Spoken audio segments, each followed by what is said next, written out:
Bismillahirrahmanirrahim. Assalamualaikum warahmatullahi wabarakatuh. Alhamdulillahil karim ar-Rahman 'allamal Qur'an khalaqal insana 'allamahul bayan. Asyhadu an la ilaha illallah wahdahu la syarikalah wa asyhadu anna Muhammadan abduhu wa rasuluhu la nabiyya ba'dah wa la rasula ba'dah amma ba'd.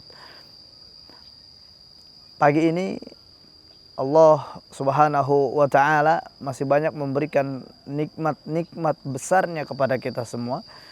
Bahkan sebuah bukti Allah sayang sama kita yang beriman, tatkala nikmat iman melekat di dalam diri kita, tatkala kita mengucapkan kalimat la ilaha illallah. Kita sama-sama ucapkan kalimat la ilaha illallah. Baca berulang la ilaha illallah. Lagi la ilaha illallah. Lantas di mana buktinya Allah sayang sama kita yang beriman tatkala kita mengucapkan kalimat la ilaha illallah? Salah satu buktinya adalah di saat kita mengucapkan kalimat la ilaha illallah, ini nggak sampai kena kedua bibir kita. Kenapa? Ternyata salah satu jawabannya adalah agar ini mudah diucapkan di saat sakaratul maut. Allahu akbar, Allahu akbar, Allahu akbar. Begitu sempurnanya Allah menciptakan kita. Bahkan di saat kita mengucapkan la ilaha illallah, nggak sampai kena kedua bibir kita. Ternyata selain untuk agar mudah diucapkan di saat sakaratul maut, ini berbarengan dengan sebuah bukti hadis Nabi Muhammad SAW. Rasulullah SAW bersabda, man kana akhiru kalamihi la ilaha illallah dakhalal jannah. Barang siapa di akhir hayatnya mampu mengucapkan kalimat la ilaha illallah dakhalal jannah, maka dia akan masuk surga.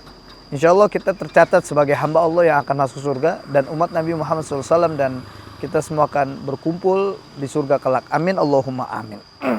Tentunya jangan lupa untuk sampaikan salawat dan taslim kita kepada Rasulullah SAW, suri tauladan kita, contoh kita, idola kita, dan semua aktivitas kita. Kalau kita ikutin bagaimana Rasulullah makannya, bagaimana Rasulullah bermuamalahnya, bagaimana Rasulullah ketika berdagangnya, bagaimana Rasulullah menjalankan sebuah pernikahannya, bagaimana Rasulullah SAW ketika bergaulnya, bermasyarakatnya. Kalau kita ikutin semua, menjiplak apa yang diajarkan Rasulullah SAW, demi Allah hidup kita akan menjadi hidup yang tenang, tentram, dan bahagia dengan izin Allah SWT. Oleh karenanya salawat dan taslim ini jangan sampai lupa terus kita sampaikan kepada Rasulullah SAW. Amin Allahumma amin.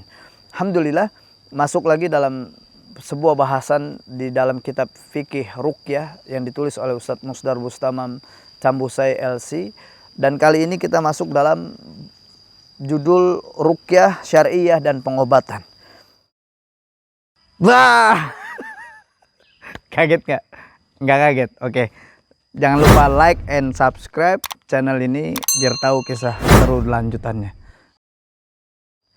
Ya, kita sudah tahu bahwa Indonesia banyak sekali jenis pengobatan dan cara penyembuhan yang dilakukan masyarakat. Akan tetapi sering sekali terjadi sebuah kesalahan dalam menentukan jenis pengobatan atau cara penyembuhan itu untuk suatu penyakit. Dalam banyak kasus contoh, ada anak yang masuk angin atau kita bilang kembung, ya, alias kembung, bukan dibawa ke dokter tapi dibawa ke dukun. Sang dukun nggak paham dengan penyakit medis, langsung saja memvonis bahwa si anak ini kesambet. Wah, ini kesambet nih, padahal anak ini cuma masuk angin. Ya, terus dibilang wah ini dirasuki oleh roh nenek moyang dan sebagainya. Penyakit yang sebenarnya adalah medis, dan tapi divonis dengan penyakit di luar medis. Ya, inilah banyak sekali kesalahan kita di masyarakat kita. Tatkala sakit dia langsung image-nya atau terlintas di benaknya, udah deh bawa aja ke dukun. Nah, terus apa dan bagaimana posisi ruqyah syariah dalam ajaran Islam? Dan di mana posisinya dalam sistem pengobatan yang beragam seperti sekarang ini?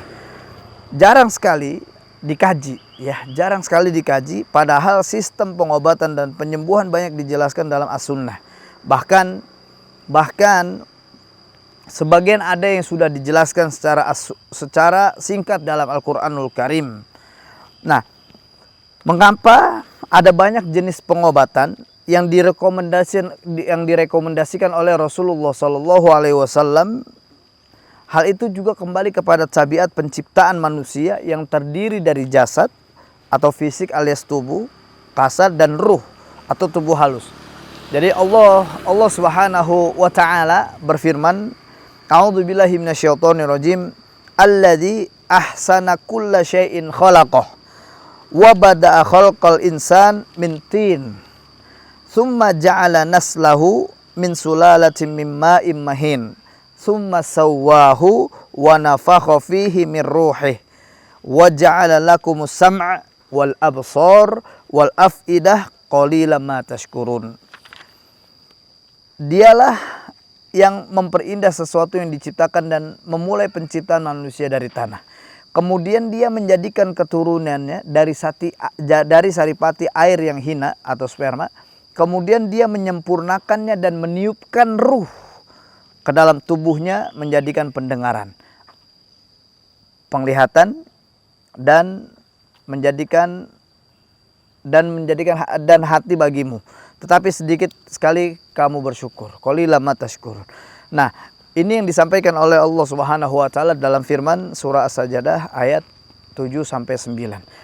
Dengan demikian, maka sikap umat terkait dengan ruqyah ada 3. Ada sikap tafrid, yaitu berlebih-lebihan dalam memaknai ruqyah sebagai obat sehingga meninggalkan pengobatan secara medis. Yang kedua ada sikap ifrat, menolak sama sekali keberadaan ruqyah sebagai terapi untuk mengatasi gangguan penyakit.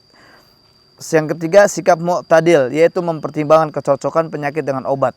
Jika memang gangguan dan penyakit akibat sihir dan kesurupan jin, maka harus ditempuh dengan cara ruqyah syariah.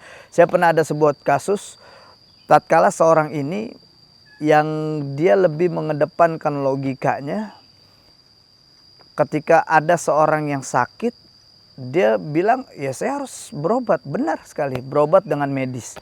Tapi ketika disampaikan sebuah kalimat, coba deh dibacakan ayat Quran, boleh jadi ada penyakit yang memang Allah akan sembuhkan dengan doa kita. Enggak mungkin. Saya enggak bisa itu. Dan dia terus membantah. Sampai akhirnya dia bilang, kalau kamu sampai di ruqyah, ya, kalau misalkan seorang itu sampai di ruqyah, sedangkan ruqyah itu adalah bacaan Quran, berarti orang itu cuma baca Quran aja. Kenapa? Karena dia nggak memanai isi Quran. Padahal dikisahkan oleh Rasulullah SAW di dalam hadis-hadis sahih yang mulia, ketika ada salah seorang yang sakit, yang sahabat Nabi Muhammad SAW membawa anak sepupunya sakit, dan kemudian Rasulullah membalikkan badannya dari belakang. Rasulullah dengan menggunakan kain ditepuklah punggungnya 3 kali. Ukhruj ya aduallah, ukhruj ya aduallah, ukhruj ya aduallah. Ini yang dilakukan Rasulullah SAW. Ini ruqyah. Jadi supaya kita masuk dalam sebuah pembahasan akidah yang mendasar kita, ada dalil nakli, ada dalil akli. Nakli itu Quran dan hadis, akli akal. Akal pasti menerima dalil. Ya, akal pasti menerima dalil. Lantas bagaimana orang-orang yang ketika akalnya tidak menerima dalil, berarti ada yang konslet dalam dirinya. Makanya ini perlu sekali ada sebuah penekanan. Nah, kalimat ini penekanan akan sebuah pengobatan, yakni dengan cara ruqyah syariah. Insyaallah paling tidak itu sebuah gambaran untuk kita bersama. Semoga menjadi renungan bersama supaya tidak lagi kita menolak pengobatan-pengobatan ala Nabi atau at-tibun nabawi. Insyaallah kita menjadi umat ya Rasulullah SAW yang manut atau sami'na wa ata'na. Kami dengar, kami taat apa yang dia sampaikan oleh Rasulullah SAW. Saya minta maaf kalau banyak yang salah diucapkan, kalau ada kata-kata yang benar.